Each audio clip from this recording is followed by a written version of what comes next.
ओवैसी साहब से पूछना चाहता हूं, आज की डिबेट का बिंदु है मोदी राज में मुसलमान असुरक्षित।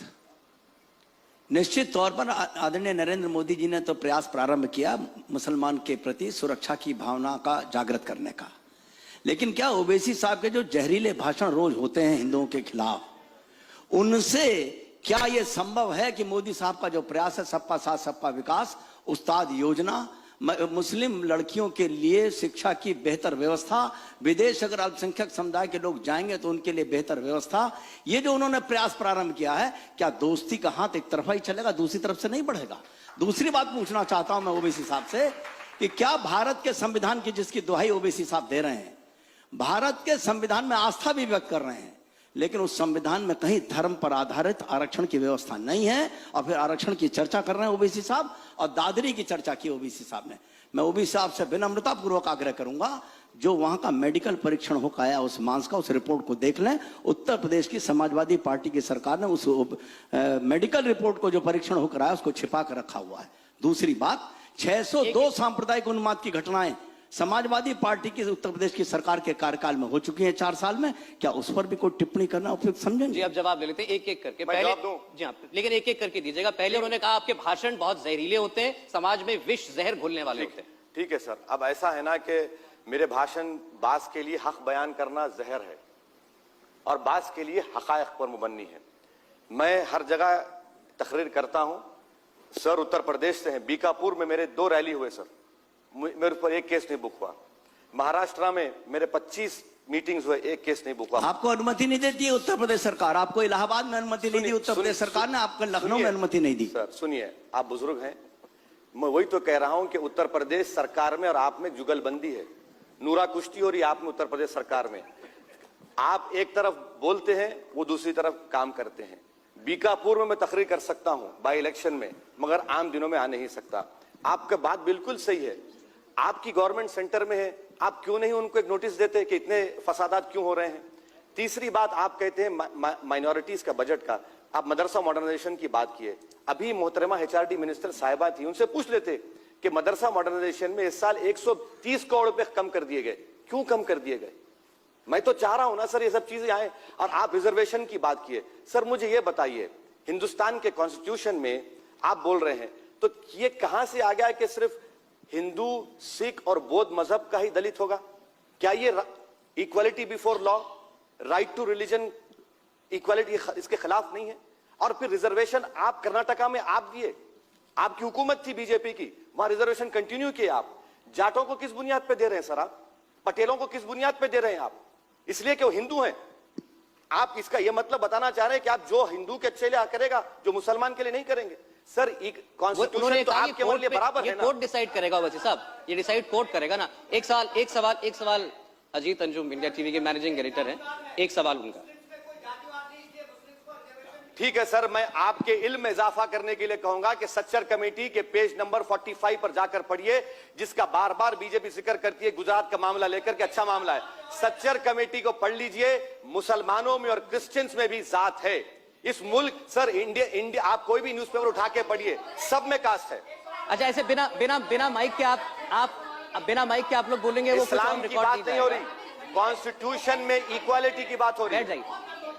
सर मैं कह रहा हूं बिना माइक के कुछ रिकॉर्ड पे जा नहीं रहा है, कोई फायदा नहीं है। और ये मेरे हाथ में नहीं है कि माइक किसके पास जाएगा सर, ये मैं डिसाइड नहीं कर रहा हूं। अजीत अंजुम, ओवैसी साहब, अभी आपने वाजपेयी जी को कहा, मैं यहाँ हूँ, अभी आपने वाजपेयी जी को कहा कि यूपी में इनकी जुगलबंदी है समाजवादी पार्टी से। आप पर यह इल्जाम है कि आपकी और बीजेपी की जुगलबंदी है, और आपकी ये बीजेपी से अंडरस्टैंडिंग है कि बिहार में जब चुनाव था, किशनगंज इलाके में जहां आपका वोट शेयर 1% भी नहीं था, वहां आपने पहले 35-40 सीटों पर लड़ने का ऐलान किया, 6 पर लड़े, जमानत जब्त हुई, बुरी तरह औंधे मुंह गिरे। अब आप यूपी में जा रहे हैं, कहा जा रहा है कि आप मायावती के साथ जा सकते हैं, कहा जा रहा है कुछ कांग्रेस के साथ अंडरस्टैंडिंग हो सकती है। ये सब इसलिए क्योंकि मुस्लिम वोट का पोलराइजेशन हो और उससे बीजेपी को फायदा हो। आपके विरोधी आप पर यही इल्जाम लगाते हैं। अंजुम साहब, ये आपका सवाल है, ऑब्जर्वेशन है? नहीं, इल्जाम लगाते हैं आपके विरोधी, यही मैं पूछ रहा हूं। ठीक है, मुझे ये बताइए कि 280 सीट पर मोदी कामयाब हो गए मेरी वजह से, हरियाणा में कामयाब हो गए मेरी वजह से, दिल्ली में आप कामयाब होगी मेरी वजह से, जम्मू एंड कश्मीर में जीत गए मेरी वजह से।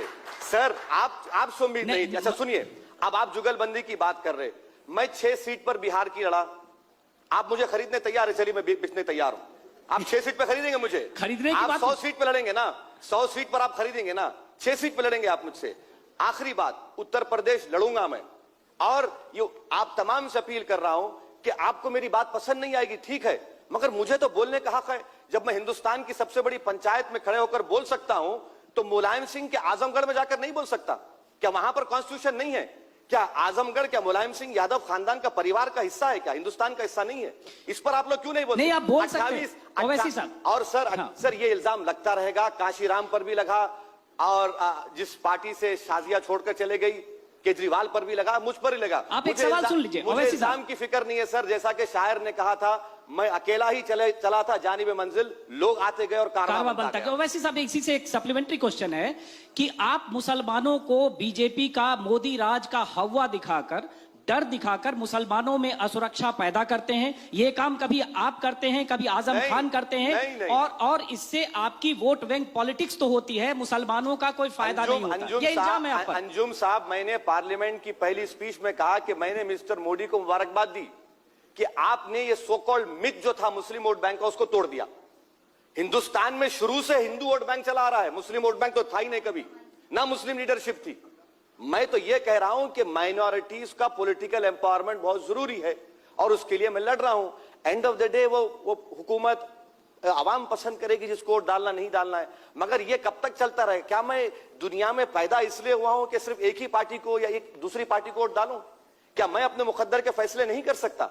क्या मैं इनकी गुलामी करता रहूंगा? नहीं करेंगे। हिंदुस्तान बदल चुका है, ये एस्पिरेशनल इंडिया में मेरे भी एस्पिरेशन है। ठीक, स्वामी साहब ज्यादा फायर उस तरफ हो रहे हैं, पता नहीं क्यों आज, क्योंकि मुझे तो लगा था बराबर रहेगा मामला। अच्छा, मिसाइल उधर नहीं आना, इधर ही आना। अभी एक सवाल फिर ओवैसी जी से, लेकिन इस पर मुझे लगता है आप जरूर रिस्पॉन्ड करना चाहेंगे। ये जो भारत माता की जय कंट्रोवर्सी, इस कंट्रोवर्सी ने बहुत लोगों को दुखी किया, और ये लोगों ने सोचा कि ऐसी कौन सी बात हो गई कि भारत माता की जय बोलना कोई गुनाह हो गया।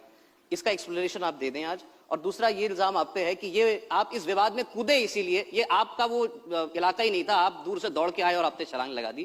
किसी ने कुछ कहा था, मोहन भागवत साहब ने, और उसके जवाब में आपने कहा कि मेरे गर्दन पे छुरी रख दो, मैं नहीं बोलूंगा भारत माता की जय। मुझसे पूछ रहे हैं आप? हाँ। अच्छा, तो सुनिए, आप ही ने कहा था। ठीक है, मैंने कहा मैं जो बोलता हूं उस पर स्टैंड करता हूं, दूसरों की तरह पीछे नहीं हट जाता। मैं हिंदुस्तान के कॉन्स्टिट्यूशन में कई नेशनल स्लोगन का जिक्र है, नहीं है? और अगर मैं इस तरह का नारा नहीं लगाता हूं तो किसको इख्तियार है मेरी हिंदुस्तान से मोहब्बत और वफादारियों पर शक करने का? यकीनन उस जो नारे के आप जिक्र किए वो भी जंग आजादी में इस्तेमाल हुआ, हिंदू मुस्लिम भाई भाई भी इस्तेमाल हुआ, इनकलाब जिंदाबाद के नारे भी लगे। मैं जो लोग इनकलाब जिंदाबाद के नारे लगाए, जो जय हिंद का नारा लगाए, मैं उसको मानता हूं। आप एक बात याद रखिए कि कॉन्स्टिट्यूशन में फ्रीडम ऑफ रिलीजन है। अगर आप बोलेंगे कि नहीं पूजा करो, मैं आपसे कहूंगा, अभी स्वामी साहब सऊदी अरब का जिक्र किए, हम सऊदी अरब की पूजा नहीं करते, हम सऊदी अरब की पूजा नहीं करते, ना हम मक्का की पूजा करते, ना मदीना की पूजा करते, हम अल्लाह की पूजा करते। और जब जरूरत पड़ी तो हमने हमेशा अपने सर को कटाया इस मुल्क के लिए, और जरूर कटाएंगे इंशाअल्लाह ताला।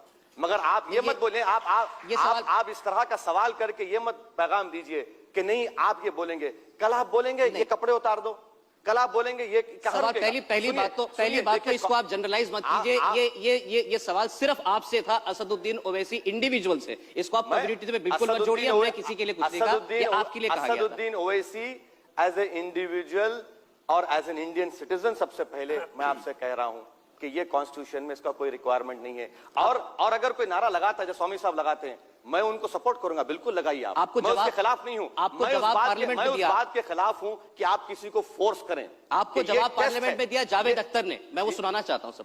जावेद अख्तर, उन्होंने राज्यसभा में जाते जाते आपकी बात को जवाब दिया। एक बात दिखाइए जरूर।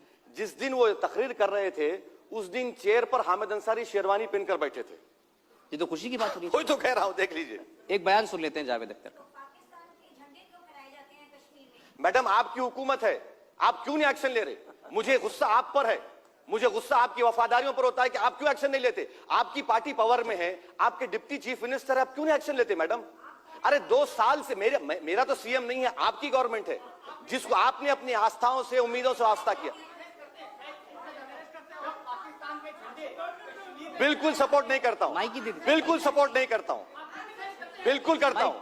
तिरंगा लहराना चाहिए, किसी और मुल्क का झंडा नहीं लहरा सकता यहां पर। और अफसोस की बात यह है, अफसोस की बात यह है कि आपकी हुकूमत ने आईएसआई के एजेंट को पठानकोट भिजाया। कहां गया नेशनलिज्म? एक आईएसआई का आदमी पठानकोट एयरफोर्स चला गया, वो नेशनलिज्म है? सौरभ, मैं एक सवाल पूछ सकती हूँ? जी जी जी, हाँ सर, आप एक आप मुझे सबसे पहले माइनॉरिटी की डेफिनेशन बताइए। जिस पॉपुलेशन की तादाद 20 करोड़ से 22 करोड़ तक है, क्या वो माइनॉरिटी है? ठीक है सर, आप बैठ जाएंगे। और नंबर 2, एक बात और बताइए, पाकिस्तान में पार्टीशन का टाइम 18% हिंदू थे, जो बच के अभी घट के 1.6% रह गए। क्या कभी आपने आवाज उठाई? अच्छा, आप जवाब देने देंगे? और कुछ सवाल? मैं शाम तक बैठूंगा सर यहाँ पर, भागने वाला नहीं हूं मैं।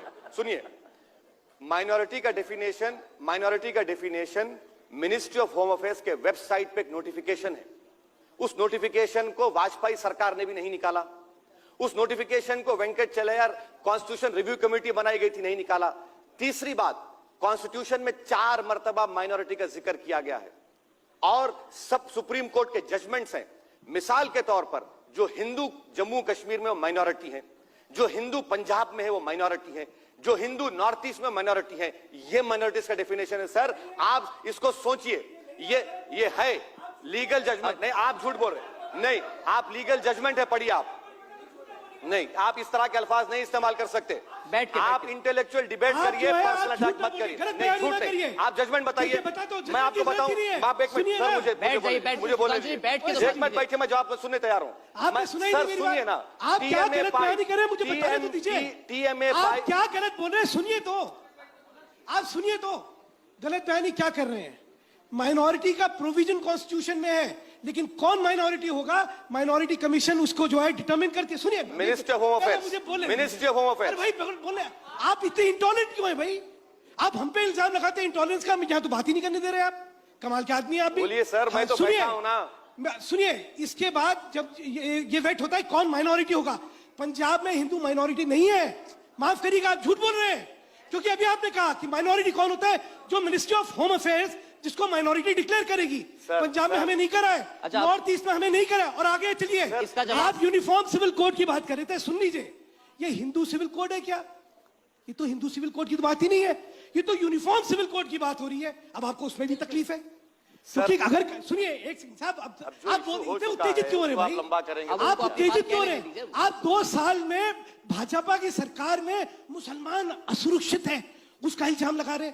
तो मैं यही पूछना चाह रहा हूं भाई, यूनिफॉर्म सिविल कोड जो है जब से कॉन्स्टिट्यूशन बना है तब से है, या पिछले 2 साल में हिंदुस्तान ये मोदी सरकार लेके आ गई? हम तो लेके नहीं आए। हम लोग क्या लेके आए भाई? इनके अगर आपने इनके बयान का आपने सुना हो तो ले देखिए, इन्होंने कहा देखिए 170 करोड़ रुपए जो है मदरसा के लिए कम कर दिए गए। यही कहा ना आपने? जानते हैं किन किन चीजों में रुपए कम करे गए? नरेगा में भी करे गए थे।